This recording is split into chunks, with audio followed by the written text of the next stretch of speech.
Tayo po ay nagbabalik sa ating programang There's Something About Mary, a Marian Catechism. Ito po si Father Raymond. At si Father Randy. At patuloy pa rin po tayong sumasahimpapawid sa ating impilang Radyo Maria Philippines, bringing Christ into your home. At nagpapatuloy po tayo sa ating pong pagtalakay sa titulo ng Mahal na Ina, Holy Mary.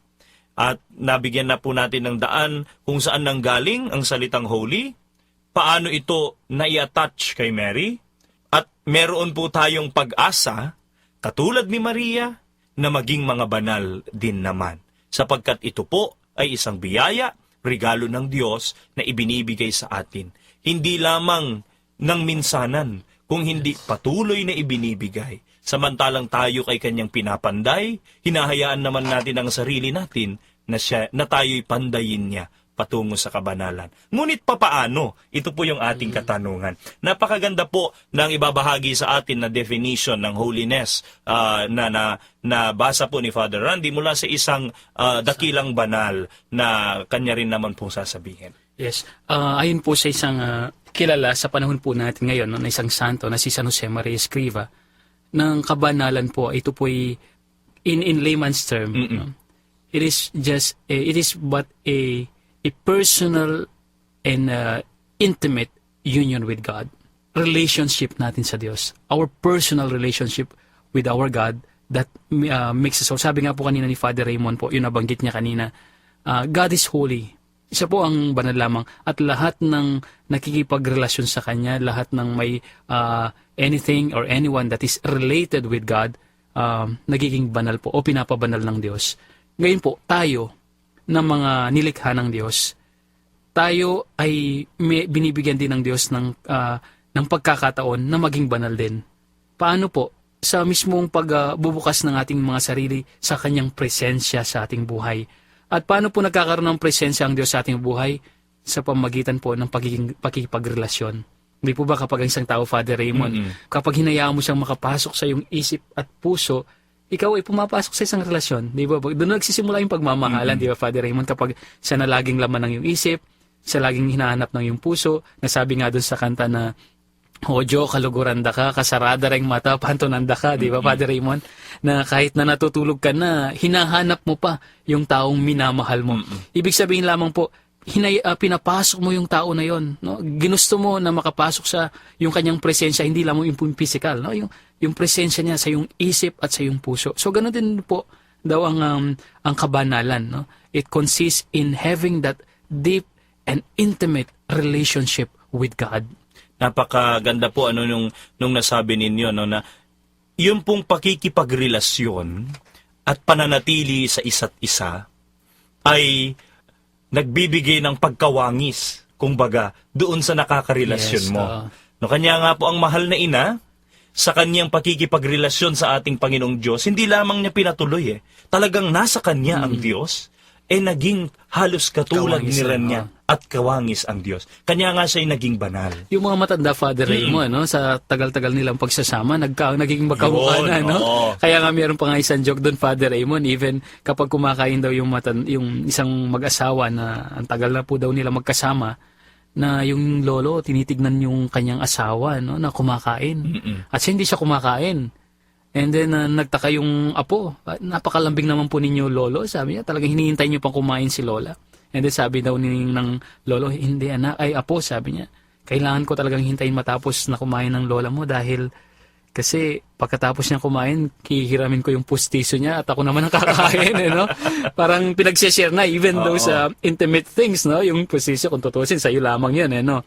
Yun lamang po isang joke na nice lamang po ipahiwatig, no, yung this intimacy, no, that you even share the most intimate things that you have, no, yung hindi lamang yung nagiging magkamukha sila, they even share the things na halos personal na, pero bahagi na rin nung isa. At ito po yung nangyayari sa kabanalan, na tayo sa atin pong buhay tinatawag na makipagrelasyon sa ating Panginoong Diyos. Sapagkat sa ating pakikipagrelasyon sa Kanya, unti-unti nagiging kawangis na natin siya. Nagiging kamukha na natin siya. Kanya nga nung minsan, may nakasalubong ako, sabi nila, Father, bakit parang bumabata ka yata? Totoo naman yun, Father. Bumabata ka ata. Sabi ko, oo naman. Kasi meron akong malalim na relasyon ngayon sa Santo Niño. Oo, kasi yung ninyo medyo wala pang buko yung Father Raymond. Hindi naman yun ba? Ay, sorry. Akala ko yun po yung gusto niyong tumbukin.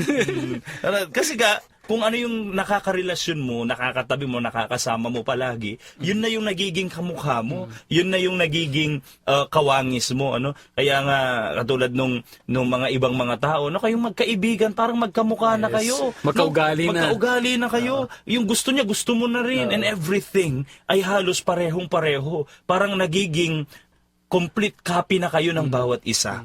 At ito po yung imbitasyon sa atin sa patungo sa kabanalan. Kung gusto po nating magpakabanal, ang tanong kanina, paano makipagrelasyon tayo sa Diyos? At makipagrelasyon tayo sa Kanya sa pamamagitan ng ating patuloy na pagtawag sa mahal na ina, na siyang unang nagkaroon ng matibay na relasyon din naman sa ating Panginoong Diyos sa bagong tipan, at gayon din, pakikipagrelasyon natin sa isa't isa. Bilang mga tao na patuloy na tinatawag ng Panginoon, Kanyang pinapabanal, Kanyang pinapanday upang unti-unti maging kawangis niya. And because of this personal relationship with God, Father Raymond, it leads us to yung parang sinasabi po natin that every time is a moment with God. Yes. And anywhere, is a rendezvous or a meeting place with God. Amen. Because you have God in you. And so therefore, kagaya rin po ng sinabi ni San Jose Maria Escriva, na ang lahat ay pwedeng maging santo kung saan man sila naroroon. Yung mga manggagawa o kung ano man, saan ka man, kung ano man ang estado mo sa lipunan, pwede kang maging banal. Yun nga, dahil po dito sa sinasabi po nating relasyon sa Diyos. Amen. Na kahit na nasa gitna ka ng trabaho mo, nasabihin po natin wala mang kinalaman sa mga sagradong bagay. Let's say, for example, nasa bukid ka po. Doon, nagtatanim ka na makaharap mo yung mga palay, yung lupa, yung kalabaw siguro, no? And then mag-isa ka doon. Even that, it can be a meeting place with God because of that relationship you have with God. Because yung presensya ng Diyos, nandun na, kasama mo na eh. He's just around the corner eh. Nandun na po mismo. At hindi lang po kung saan sulok po. Mismong sa puso mo, nandun na ang Diyos, dala-dala mo. At kung kaya, kahit nasaan ka man, ito'y magiging isang okasyon ng pakikipagtipan sa Diyos. Sa kahit anong oras din. No? Kung kaya, ito po yung panawagan din po sa ating pong lahat na ang pagiging banal ay posible sa lahat at kahit saan man tayo naroon. Kahit na dun sa pinaka profane place, can be a place wherein you can, kumbaga, magiging banal ka rin dun sa lugar na yon o dun sa ginagawa mo na yon. Your workplace, your working table, your desk can be your altar. For as long as you do it, for the love of God, you do it, igagawin mo the best way you can, and then you offer it to God, who is the very, kumbaga, siya yung nilalaman ng iyong puso at pinaglalaanan ng lahat ng iyong gawain, then that can be a prayer and you become holy by means of your work. Nagiging banal ka din sa pamagitan ng iyong ginagawa na yon dahil dahil ang presensya ng Diyos ay nandoon din dahil dun sa relasyon mo na yon sa Diyos. And just because of that, we can respond to the call to be holy as our Heavenly Father is holy. Who knows in the end, the name Holy can be attached to the name Randy. And so it will Yes, become it's possible. Holy Randy, Holy Raymond. Holy Raymond, Yes. just like Holy Mary. Yes. Now, indeed, there is something about Mary. Ito po si Father Raymond. At si Father Randy. Patuloy po na bumabati sa inyo sa pamamagitan ng panalangin ng mahal na ina sa ating programang There's Something About Mary. Pansamantalang nagpapaalam sa inyo sa pamamagitan ng isang awitin na iaalay natin sa mahal na inang Birhen.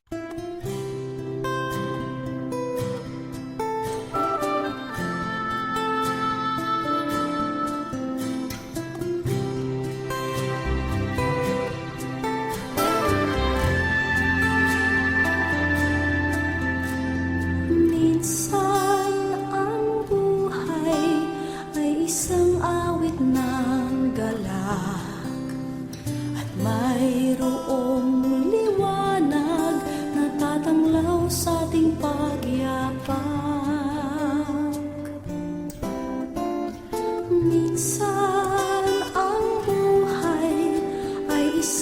awit ng luha.